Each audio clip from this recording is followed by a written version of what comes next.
Ladies and gentlemen, you are now tuned in to Disarranged Talk Show. Joining you live from Be More on the D, your hosts, Andrew and Matt.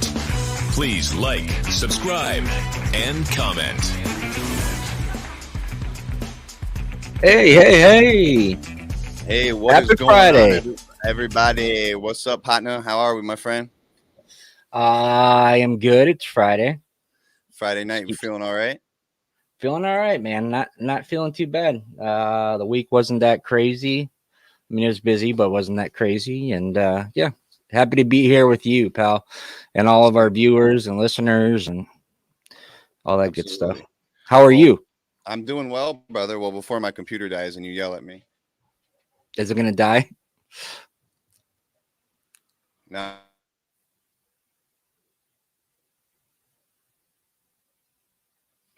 Okay, well, I'll just keep going until Turner comes back.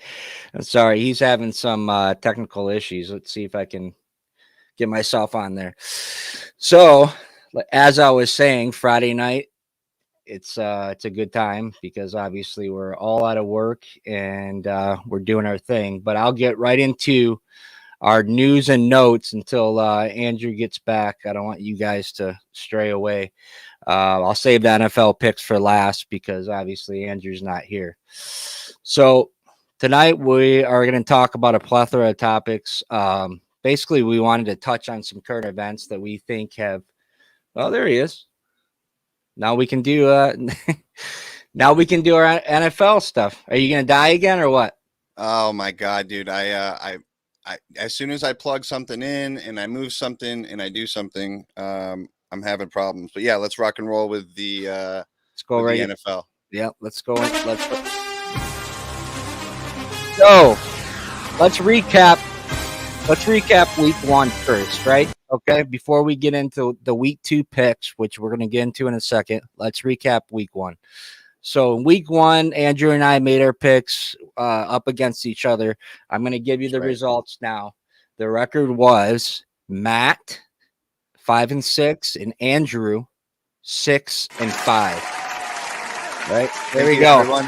I'd like to thank the Academy and all the supporters out there. Yeah. So well, it was a one game victory. It's not the biggest thing in the world, but so Andrew is up. So let's go ahead. Let's get to our week two picks. All right. The first game's already been played last night. Kansas City Chiefs beat the Los Angeles Chargers, coming back from behind to steal that victory. Our first game to choose from on Sunday is the New York Jets going to Cleveland. I'm gonna have to go with Cleveland. I'm going with Cleveland. I'm staying with them. Yes, I am going to wash with you on this pick. I am Cleveland all the way on this. Our next pick is the Washington Generals going to my Detroit Lions. I'm going with Washington, and it's a Washington Commanders, I believe. No, is it? Commanders? Yeah, I'm almost positive. It's the Washington Commanders, bud. I don't know where I got Generals from. It's kind of the same thing, isn't it? Yeah. You already know where I'm going. I'm going to pick Detroit all year, even if they're not going to win. So I got to stick with my Lions here. I think they actually might win this game. They're favored in this game, which is the first time they've been favored in 2 years in an NFL game. That's pretty friggin' sad. All right, our next game on the docket is the Tampa Bay Buccaneers traveling to New Orleans to face the Saints. I'm gonna go with Tampa Bay. Yeah, I'm with you here, Andrew. Tampa Bay all the way. I'll never go against Tom Brady. I'm gonna bet on him pretty much most of the year. This easy one for me. Next game is Carolina is gonna be traveling to the New York Football Giants, who pulled out an upset victory last Sunday. And right, baby. Yeah, I'm telling you, Saquon Barkley ran like a man possessed. Who you got? Oh, dude, I definitely got the New York Giants coming back in with another clutch Vic. You know what? Surprisingly, I am going to go with Carolina on this one. I think New York's a good story, and I think Saquon's awesome, but I think he is going to get hurt. So I'm going to go with Carolina. Awesome. All right, let's get to our next game. Next up, we got the New England Patriots going to going to Pittsburgh. Turner, who you got? You said so. We got. I'm The going Pittsburgh. Patriots of New Yeah, England. I'm going Pittsburgh. I'm going Pittsburgh too. Okay, next up, Indianapolis is going to Jacksonville. Who you got? Oh my goodness. Indianapolis. Yes, I got the same. Miami going to Baltimore. Who you got? Baltimore, baby. Fly, Ravens, fly. I'm going Miami. Okay, good, bud. You're getting yeah, that's spanked. good. Yeah, no, I don't know. Miami's pretty good this year. Atlanta's going to the Los Angeles Rams. Who you got? Oof. I think Atlanta's going to get that one, bud. Really? I No. think so. I think Los Angeles Rams are coming off an embarrassing loss. They're going to take this one at home. Seattle is traveling to San Francisco in a divisional matchup. Who do you have? So this is what, Cincinnati and Dallas? It is not Seattle. I just said sorry, Seattle.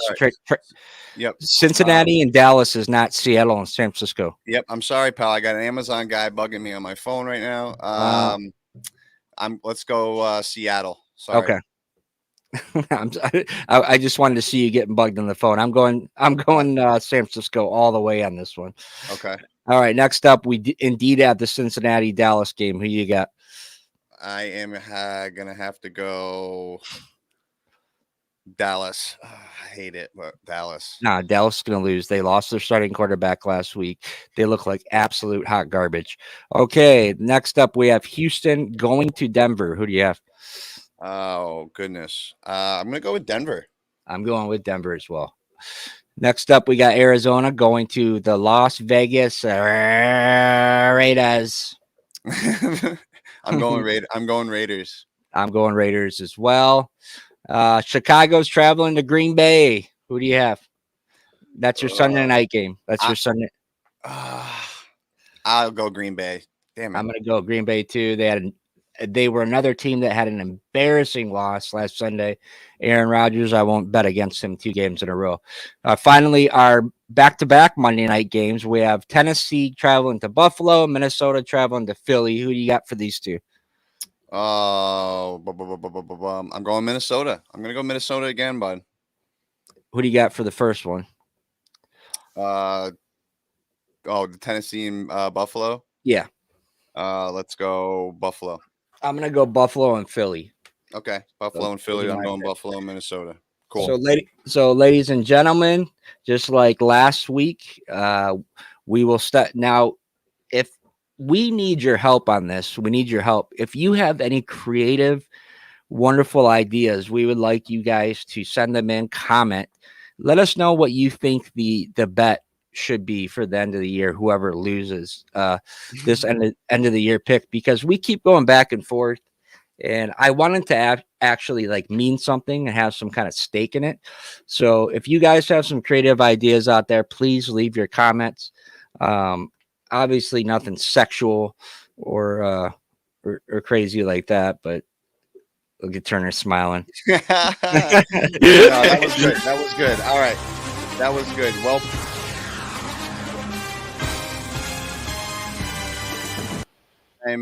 what the fans are all going to be buzzing about.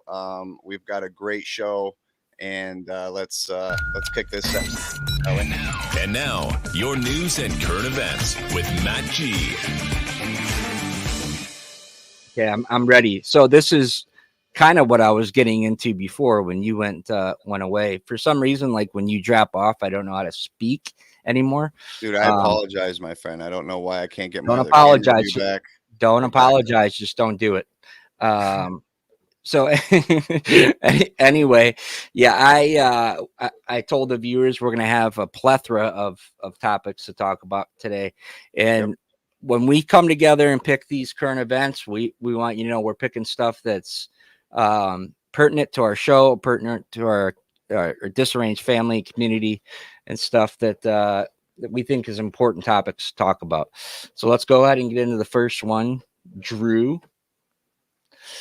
Oh, deflated, man. So this is like, I think this story caught us both kind of off guard last 100%. Night, like really off guard. So the U.S. Army has sent out guidance to their soldiers letting them know that if they're having problems financially taking care of rent, bills, all that stuff, that they should apply for SNAP. Now, what SNAP is Supplemental Nutrition Assistance Program. In other words, food stamps. So this is, there's a lot to unpackage here. I want to read a quote from the Sergeant Major of the Army. He said, with inflation affecting everything from gas prices to groceries to rent, some soldiers and their family are finding it harder to get by in their budgets they've set and used before. Guidance from the Sergeant Major said soldiers of all ranks should seek guidance and assistance and advice through the Army's financial readiness program, which I guess now they've included going to SNAP along with the in their program. He did point out that the guidance inside of that also says that soldiers should take advantage of the service loan forgiveness program, those who qualify. For those of you who don't know, it doesn't sound familiar. This is because it hasn't been around very long. This is the new student loan payoff the Biden administration just passed. If you join the military and have a government student loan, the U.S. government will pay it off in 10 years through public service forgiveness program. So do you have to do a 10-year contract? Do you know, or is this something that I don't know, and I probably should have read what I was more caught up on the food stamp thing on this. Okay, so let's unpack that part of it before I'm like, the student loan thing's a whole nother issue, right? Right. Because so the first thing that stood out to me like with this is we gave the U.S. military 2.7% raise in January, right? And these are men and women, and we know because we've been there. These are men and women that you are asking at a moment's notice to answer the call to serve their country and to possibly die for their country, right? And have families that also have to go through all the hardships and trials of having their loved ones away, all that good stuff, right? And they can't pay for food on their salary. And it's recognized. It's not like, okay, like PSC so-and-so or private so-and-so goes out and buys a Mustang and gets an $800 a month payment so he can't afford groceries. Right. Like, this is being recognized as, we're not paying you enough, so you should apply for government assistance. Yeah. Tell me your thoughts. I don't agree with that at all, but what it does is it shines I think it shines a light on the bigger issue that our military is very highly underpaid. It's an understatement. So I think that's going to bring to light each pay ranks amount, and hopefully that will change. But the fact is that our own government is having their employees apply for food stamps essentially to cut back on the budget. I think is a hell of a move. Yeah. And I mean, we know a handful of people in the Army. I haven't heard anything yet. Have you?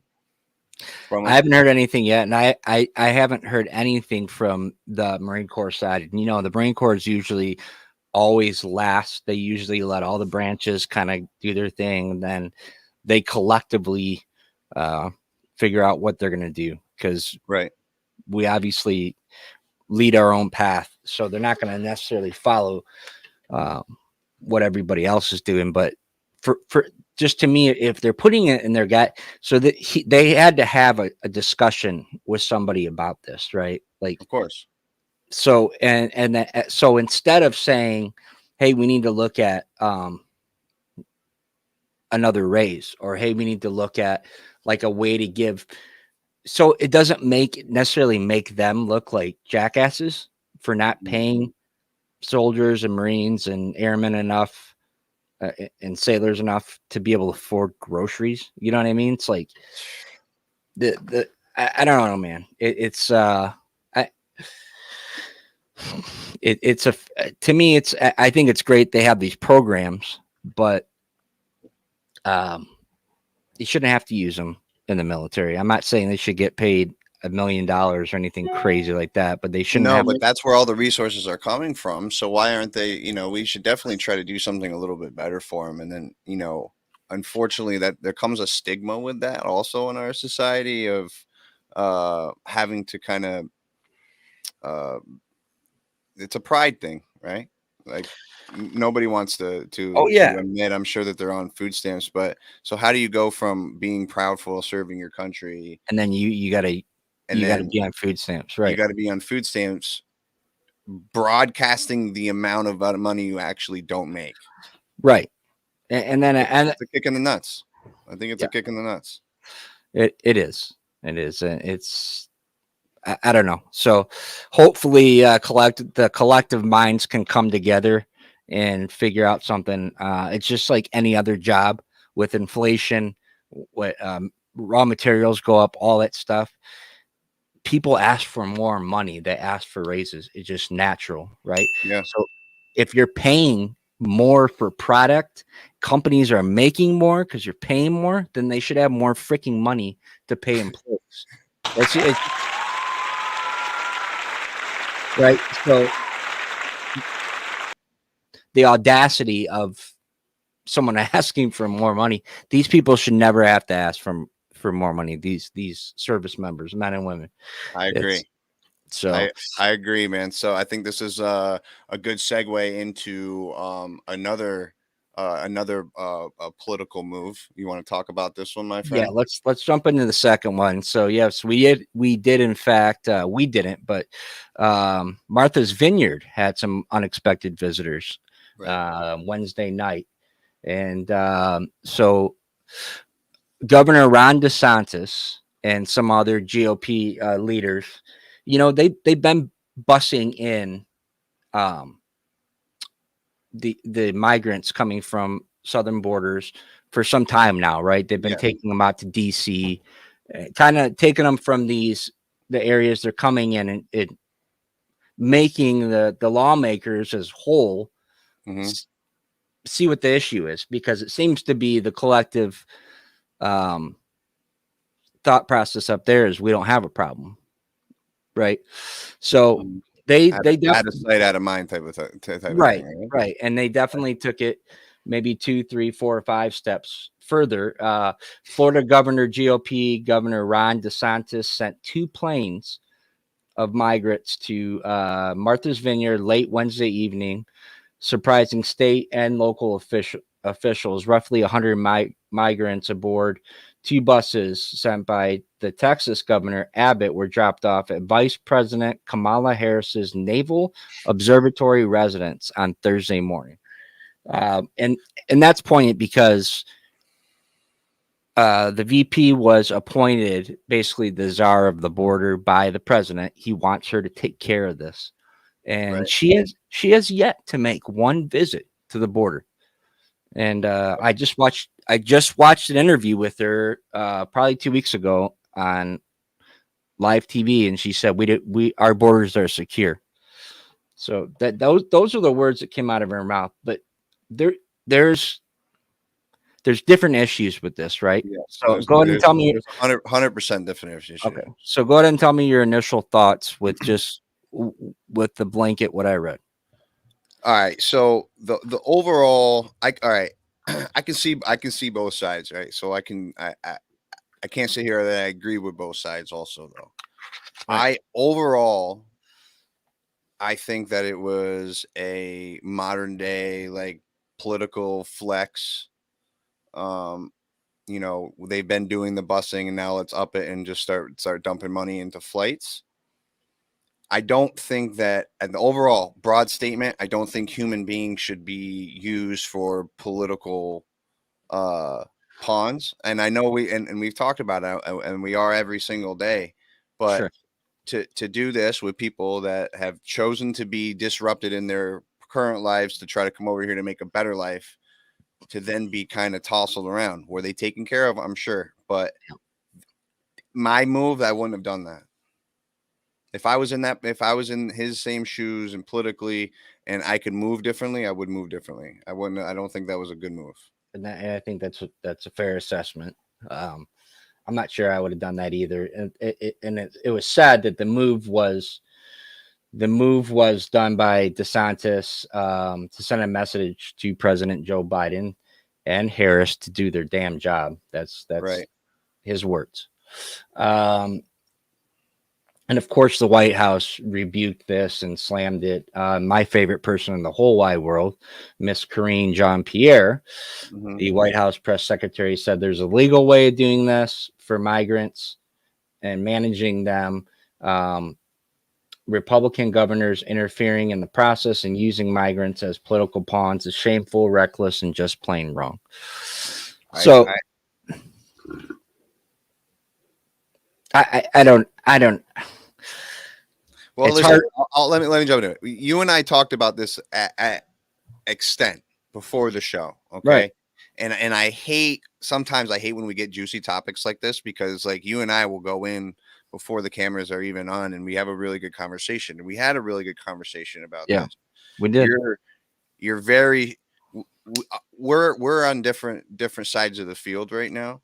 I think you kind of understanding who I am as a person and where I come from. Yeah. Which is different. And I think that's also a message in terms of everyone needs to kind of look at that and understand that people have their own life experiences and they are who they are, which makes their decisions. Absolutely. Before I was really hell bent on the humanitarian aspect of it. And the fact that I don't agree with that. When I was 15 years old, I got on a plane and I flew to Nicaragua and did like peacekeeping missions, and I used to feed, kids rice and beans and build little houses for them and things of that nature. Those are the same type of people that I see in the news media now, and everything's talking about being shipped over here. Yeah. I've seen the little girls on the side of the road begging for money. I couldn't imagine taking somebody, willingly moving your family for a better life, and then getting caught up into this. That's the way I look at it. I think it was just a political flex too. And I don't think those two ever should cross paths, but they obviously do. All right. So I'll share my thoughts. I do agree. I do agree with you that I don't know that I would. The whole thing's bad, right? The whole situation's bad, and I feel for those people. But the point of it is that some of these cities, like places with Martha's Vineyard, that house these celebrities, politicians, so and so, they've been away from all of this, and they're not bordered by states with a border where migrants are coming in, so they're not having to deal with this issue.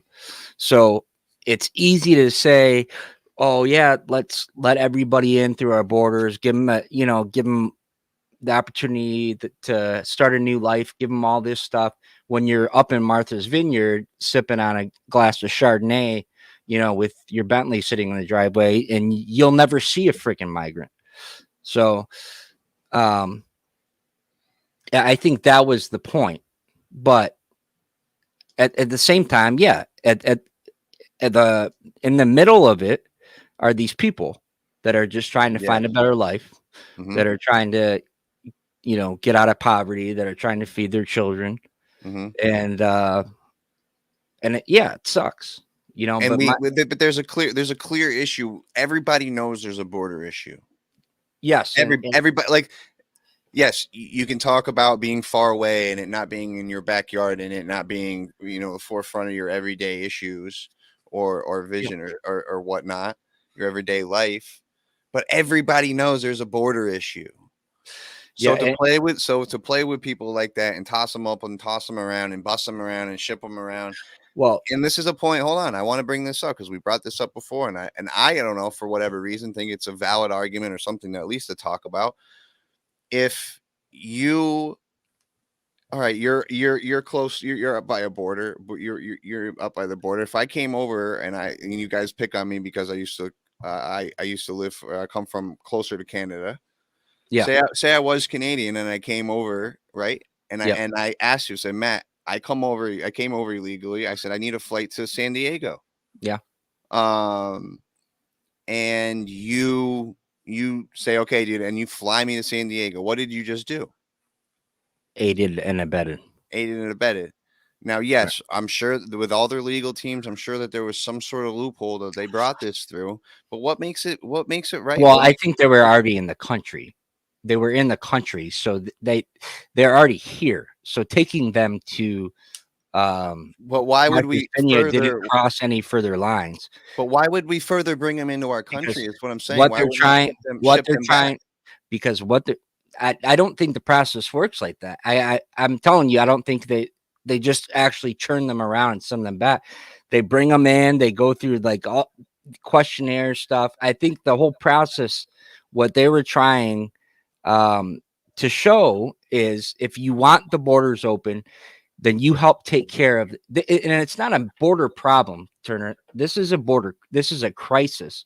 We have almost 250 almost 250,000 migrants across the southern border in May. 250,000. So it's not a crisis. Do you think that then the resources spent from the Florida's governor to send these people up there to make a fucking political statement, dude? And listen, I can see the other side of it. It's kind of in the sick side of my head. It's kind of funny. Okay, cool. Drop them off. Yeah, you deal with them now, right? It's not meant to be a joke. It's serious. It's serious because you want them here, so you help take care of them. That's what they're saying. It's easy to say, oh, love everybody, take care of everybody when you're sipping Chardonnay and rolling around in a Range Rover and you never see these people. You'll never see them. Then he should have been on the plane with him. I don't know that he wasn't, pal. I don't know. Was he on the plane with him? Let's look into that. I don't know that he was or he wasn't. He should have been on the plane with him then. He should have taken the flight up there with him, knocked on the door and said, here, what are we going to do together as a country? Well, I think that was the overall message, right? Now, and I don't think that, let me just make this statement. I don't think one move, because I don't agree with it, is I don't not like the guy. He's probably, he's got a great resume from what I've been told. And I don't necessarily dig into this real deep, but that's just one move that I would have, one, never have made, and two, and I definitely wouldn't have done it for a political statement. Well, and here's my other major issue is if we're not taking care of the people in this fucking country first, then I don't want to sit here and have a fucking conversation about non-citizens coming in here. We have starving fucking veterans, starving homeless people on the streets here that are American citizens, that we have an issue with that we're not taking care of. You know what I mean? Yeah. So that's Bruno did something. That's my issue. You know what I mean? I agree. So no, I agree with that. In a perfect world, every child would be fed, every family would be taken care of. I get it. I wish the best for people, but this is our country, right? And we have financially, we should be looking at what's best for us, right? What's best for our future generations? What's best for our children? What kind of place are we leaving them? And like your mom even said, you open the borders up. These people are bringing diseases. The murder rate goes up. Yeah. You got all these different issues now that you have to deal with. You have to use U.S. money to deal with. Mm-hmm. So, I don't know. I understand both sides of it. I do. That's one thing I love about America is we can have these type of conversations. Yes. Well, and people should be able to come and have a better life. Yes. I don't know how to make the process better. I don't. I don't know, but I do know that we have enough U.S. citizens here that can't feed their freaking families and are on the streets that we haven't figured out that crisis first. Yeah. And then now, in this fiscal quarter at the southern border, we will have 2 million migrants that have crossed the southern border. So that's why I say it's not a it's not a problem. It's a crisis. It's a crisis. Yes, I agree. Sorry for the bad choice of words. No, yeah. So I think, while I do agree with you in the fact that I think I don't using people as a statement may or may not be the best idea, right? Right. Mm-hmm. And I hate that those people are, but at the same time, they also put themselves in that position by coming into this. They displaced themselves. I And agree. I don't know what they're coming from. And I'm sure it's not great if they're willing to walk over here, but Right. you know what I mean? So it's very complex. All right. Well, since they dropped off in front of our vice president's house, it's a good segue into this next one. I know that you're very, very passionate about this. This one, I'm going to be honest with the crowd. I was told to keep you in line. This is a big deal, though, and before you get into it, I'm going to kind of jump into my thoughts real quick. Comparing what she compared, and I'm going to let you get into it and read it out. But comparing what she compared is disgusting. And I think how she went about it, and again, another political move, which is bullshit. But Matt, take it away, brother. So do we have the video? Yep, I'm working on it right now. Okay. All right. So when I talked to you about this, I did give you the statement, right? And right. I want, if for those of you who haven't heard Kamala Harris's the vice president's speech, where she likens January 6th, the what certain people like to call the insurrection, to September 11th in Pearl Harbor.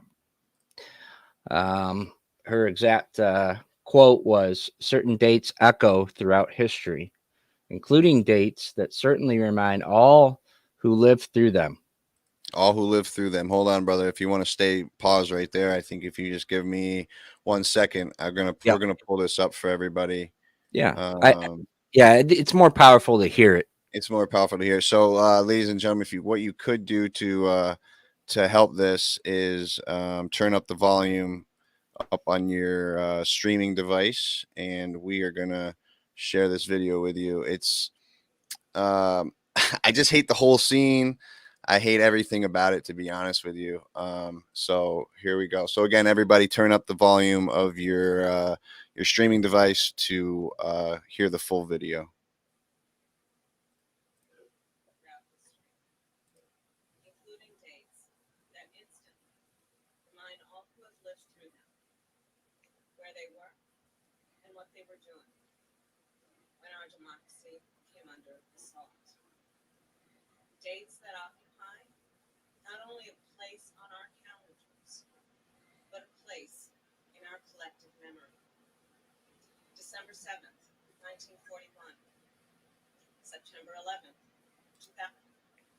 No good, bud? You can barely hear it, but okay. So I'll continue. I'll continue reading what she said. If you didn't hear the first part, it's basically what I was reading before. Sorry. So she said, especially when we've lived through them, where they were, where we were, while our democracy came under assault. Harris said at the Capitol, kicking off a day of events commemorating the January 6th attack. So I'm not sure, and I might be wrong, but September 11th just passed, right? Yes. And I know it's been a very long time, but I'm not sure I heard anything about September 11th. They did something for January 6th. I believe so. I haven't heard anything. On January 6th, we all saw what our nation would look like if forces who seek to disseminate our democracy are successful. The lawlessness, the violence, the chaos. All right, so let me get into this. And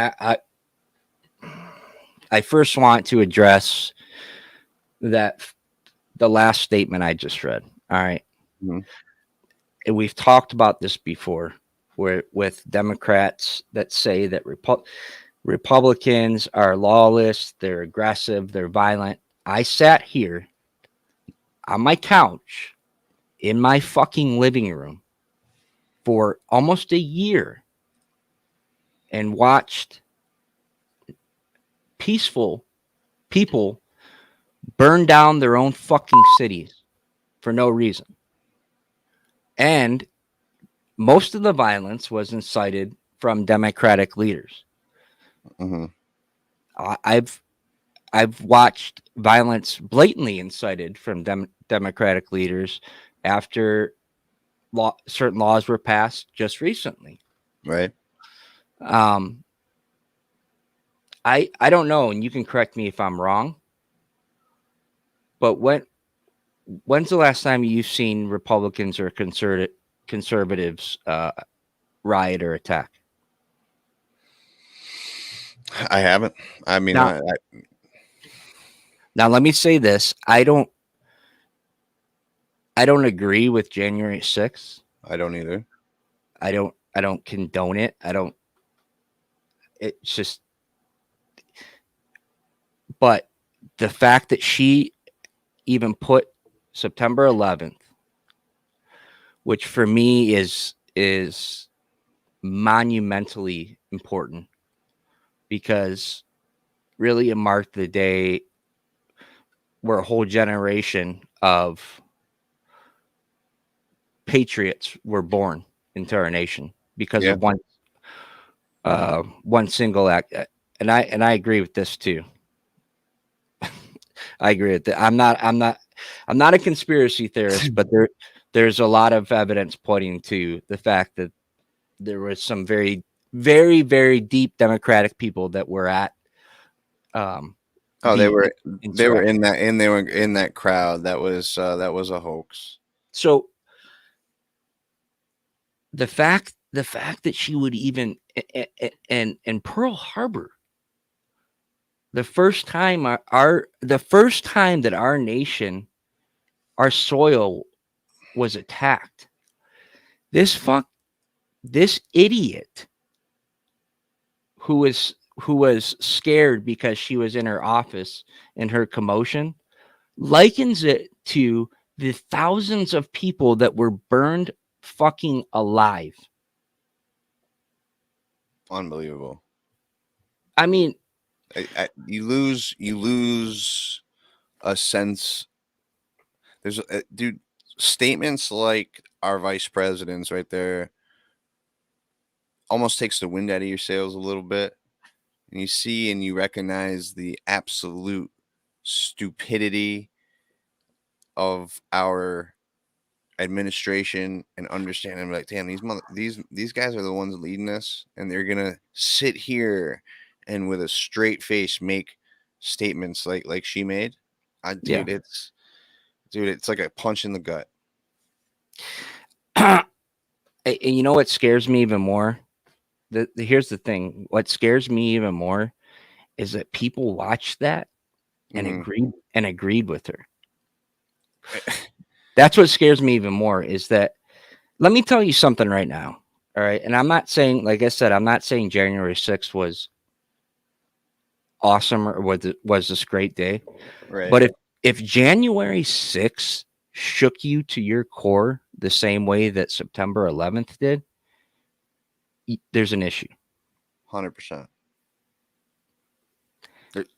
Go ahead. There's an issue. Right. There's an issue. There's an issue with, get out and live your life. Get out there and experience something, sweetheart. Because you need to get outside your doors. Go out there and live a little bit, because you've not experienced anything. If that shook you, if that one moment right there shook you and is making you further your beliefs with that movement. Well, think about this. How did you feel on September 11th? What was the chaotic feeling you felt on? So you're watching planes fly into the Pentagon. You're watching planes fly into the Twin Towers. Yeah. What did you? People didn't know if they were safe in their own freaking homes. No. Right? Like, you had no idea what was going to fucking happen next. Right? The fear in this country was second to none. And they liken it to that. And let me tell you something. On January 6th, not Mhm. once did I feel threatened or that my democracy or any of that was going to be taken away. I have to be honest, when people even say, we're like, oh, do you remember, January 6th? And I've done some work with the Capitol Police down there, and they're like, oh yeah, we're coming up on the anniversary of, and I'd always be like, what? Anniversary of what? Like, why is everyone so up in arms? And like, dude, you couldn't get 4 blocks from the Capitol, the way they had people rerouted. And I couldn't. I'm like, oh well, oh yeah, the riots really still, that was like 2 years ago. What's going on with this? Yeah. So, yeah, the September 11th is one issue. The Pearl Harbor is a completely different issue. The lack of respect and I don't even know what other words to say to to throw that in there with service members and families that died on that day while we were bombed on a sneak attack from Japan. It's stupid, but it's stupid to a whole new level. Like I almost think she's insane. It's ignorant. Because it's not even ignorant.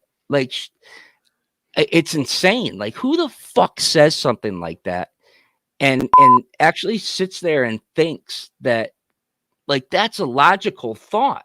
And Well, that's what I'm saying. someone told her it sounded good. Someone was like, "Yeah, this is fucking awesome. This is a good speech." Like who the hell are these people? They're running our country right now, bud. So it's important, like my mom said, it's important right now. We have to get out into your local areas, and we have to start voting. Has to start local. We see all these larger problems and these bigger issues at such a higher thing, and quite honestly, for someone like me, it's a little overwhelming because I see points where I see that the border there's a border crisis, and I really want to fucking fix it. I'll go down there with hammer and nails if I could. Yeah. I see all these other issues, and dude, it sucks. I'm an emotional person. Yeah. I get if I dug myself into these and really dug the trenches in, and I would get so overwhelmed with this.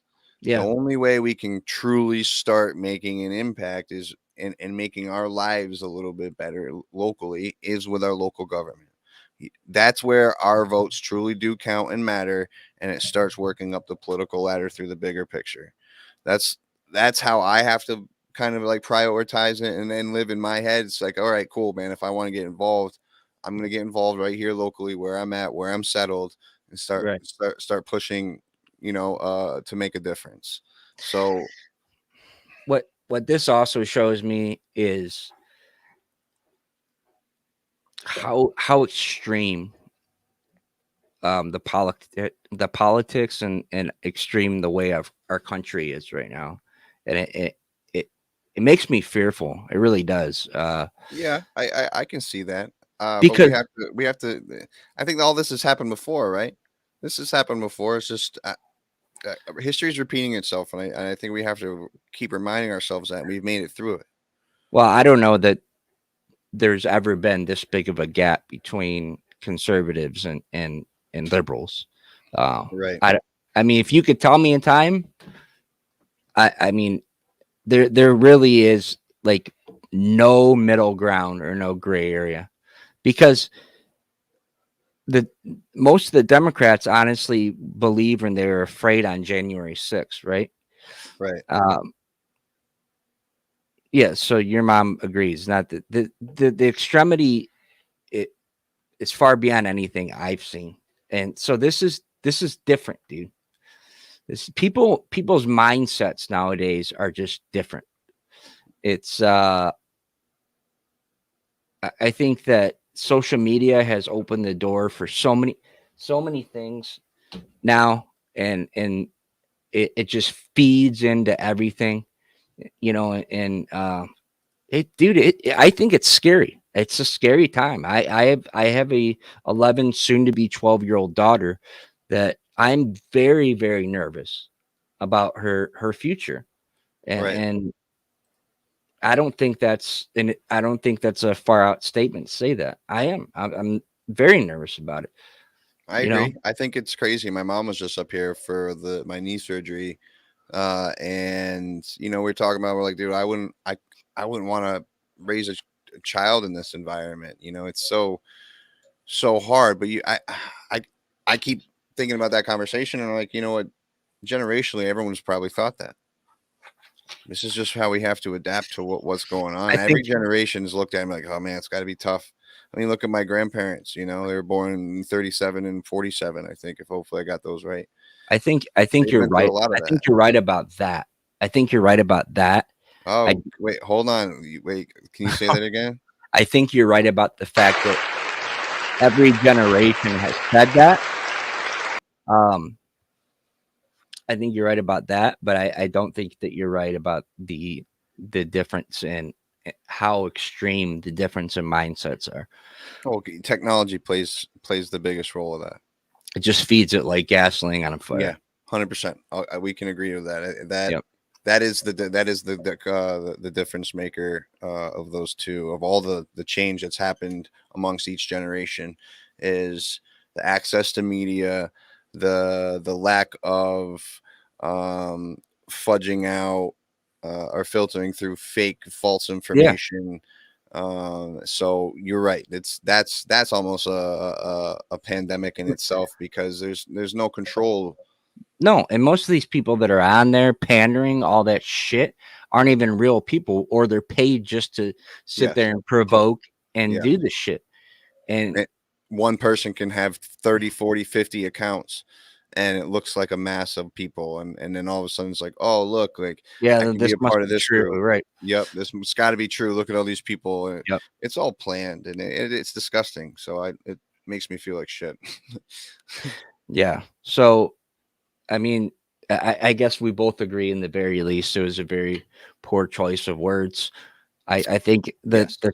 the things that I hear echoed out of the White House, especially from the White House press secretary, are so hypocritical.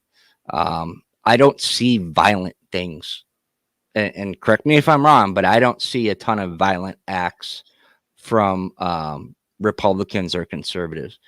Most of the time, a lot of Republicans and conservatives don't even say that they're Republican or conservative. They just go to fucking work every day. Yeah.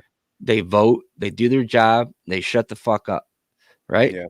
100%. They're not out there freaking burning fucking streets down because they don't get their way and doing all this crazy shit. So the audacity to be called like an extremist and all this stuff, it's like, it's just, the hypocrisy is freaking absolutely insane. And the fact that people agree with that shit boggles my mind. But then people will probably listening to what I'm saying right now and like, this guy is fucking crazy. Excuse my language tonight, Graham Turner. But this stuff gets me pretty fired up. It just, I don't know how else to say it. But yeah. So before we'll move on from that subject. But I did want to touch on something and talk about last week. So last week, first of all, I want to thank, we had our most. Yes. Right? Go for it, buddy. Get it. We had the most live viewers we've ever had. Yes. On this show. I mean, by a large margin. Margin. We went through 2 thresholds of live viewers that we've never reached before. The amount of activity and energy that was behind last week's show was incredible. Huge. It is over, I think it's over 320 something views in 7 days. We had a massive amount of support on that show. Yeah. So yeah, a couple of things. I want to thank Gunny Reinhardt, number one, for coming on. If you haven't heard his story, and I'm not doing this just to plug our show, but if you haven't heard Gunny's story, then please go over and check out our YouTube our YouTube page and listen. His story is remarkable. I mean, absolutely remarkable. But you won't meet or listen to like a nicer guy.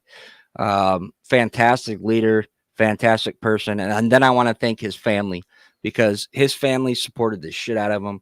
They promoted his episode. And his friends, just awesome. The whole environment, like you said, you could almost feel the energy through the computer, and then it just kept going on YouTube, and so it was a fantastic week. It was awesome. So go ahead, bud. Can I just listen? I'm getting beat up in the comments right now. Oh, dude, I want to. Anyways, yes, thank you, Gunny Reinhardt.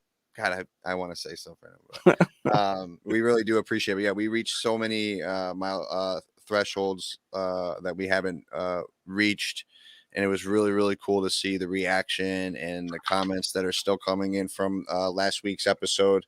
So we are definitely looking forward to hopping on the guest train next week. I don't know, man, brother. Do you have any saved rounds for us tonight, my friend? I don't. I think that if everybody out there can do one thing, even though our thoughts and our motives are so different between the parties, try to do what me and Andrew did tonight is listen and respect people. Mm-hmm. And nothing will ever change if we don't listen and respect each other. It'll just keep getting wider and wider and wider. And it has to start with us. I mean, it has to start with the people on the ground that are doing that, not the people pushing the political agenda. So that's it.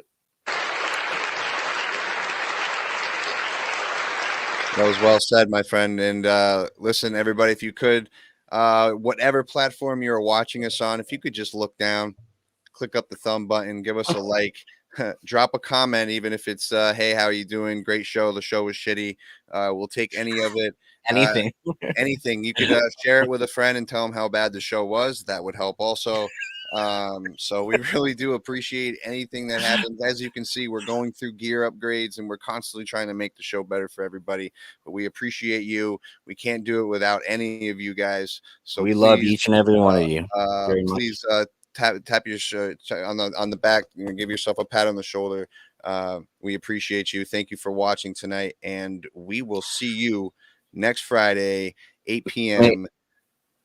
Make sure you think of consequences for whoever loses the NFL wager. We want to hear them. Yes, thank you for interrupting me for that little plug. Well, if you let me talk, then I wouldn't have to interrupt you. Listen, bud, you've got a really bad attitude, and we talk about this often. But, you know what? I was gonna tell you, my shoulders hurt this week. Do we want to get into this right when we're trying to sign off? My shoulders hurt this week from carrying the show. Okay, so listen, before we sign off, we're gonna have to talk about this. So the cool thing is about having a team is like we can rely on the other person to kind of pick up where the other person may lack in certain situations. Now, in less than 60 days, hold on, shush. In less than 60 days, we are taking this entire production and we're gonna have our very first live interaction, live show, and presentation in the public outside of our walls. We're going to be together for the very first time, right? So like there's a lot of planning and a lot of resources going into other parts of the show. So listen, man, I want to publicly thank you. Hold on. Let me, I think this is what you want, bud, and I'm going to give it to you because you're my best friend. Listen, man, I want to give a shout out and a thank you to somebody that's very near, dear, and special to my heart. You see my whole face. Matthew Gardner, my battle buddy, my co-host, best friend.